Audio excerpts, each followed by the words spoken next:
Perkenalkan, nama saya Tristoyati Ningtyas, NIM belakang 145 dari kelas Ilmu Kelautan D. Di sini saya akan menjelaskan tentang sedimentasi laut. Yang pertama, definisi. Sedimentasi adalah proses pengendapan material hasil erosi, air, angin, gelombang laut, dan klister.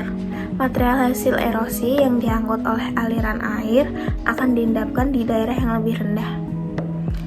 Sedangkan sedimentasi laut merupakan sungai yang mengalir dengan membawa berbagai jenis batuan yang akhirnya bermuara di laut sehingga laut terjadi proses pengendapan buatan yang paling besar. Lalu ada jenis-jenis sedimentasi laut terbagi menjadi dua, yaitu sedimen biogenik pelagis dan sedimen trigen pelagis. Sedimen biogenik pelagis yaitu dengan menggunakan mikroskop terlihat bahwa sedimen biogenik terdiri atas berbagai struktur halus dan kompleks. Kebanyakan sedimen ini berupa sisa-sisa fitoplankton dan zooplankton laut. Lalu sedimen terragen pelagis, yaitu hampir semua sedimen terragen di lingkungan pelagis terdiri atas materi yang berukuran sangat kecil. Ada dua cara materi tersebut sampai di lingkungan pelagis. Pertama, dengan bantuan arus, turbiditas, dan aliran gravitasi.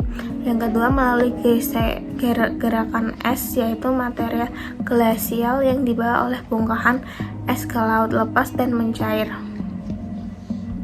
Lalu, proses sedimentasi berawal dari proses pelapukan dan erosi menghasilkan materi yang bisa terangkut oleh aliran air, kekuatan angin, gelombang, dan lain-lain.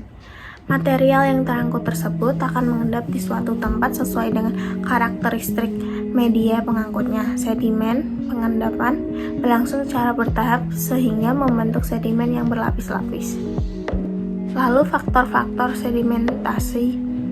Yang pertama, pasang surut. Pengaruh gaya pasang surut mempengaruhi peristiwa abrasi dan sedimentasi. Yang kedua, gelombang laut. Gelombang laut merupakan gerakan melingkar molekul-molekul air yang tampak sebagai gerakan naik turun. Yang ketiga, arus. Arus yaitu gerakan air yang mengakibatkan perpindahan horizontal massa air.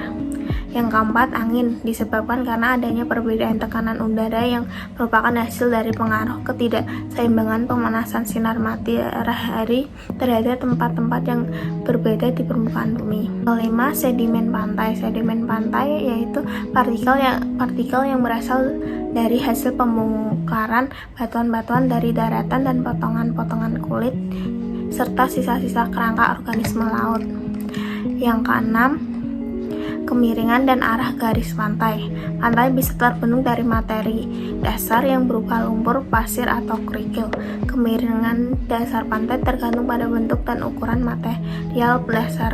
Lalu dampak sedimentasi. Yang pertama, delta. Delta terbentuk dari muara sungai, yaitu tempat pertemuan sungai dengan laut. Yang kedua, kipas aluvial. Kenampakan ini berbentuk di kaki gunung. Pada tempat ini terjadi perubahan kemiringan dari pegunungan ke dataran sehingga energi pengangkut air melemah dan akhirnya material hasil erosi terendapkan. Yang ketiga, tanggul alam. Tanggul alam terbentuk pada waktu terjadi banjir. Akibatnya material-material dari air sungai meluap di kanan kiri sungai. Yang keempat, meander. Meander adalah salah satu bentuk sungai yang khas. Sungai dengan keelokan yang terbentuk dari adanya pengendapan.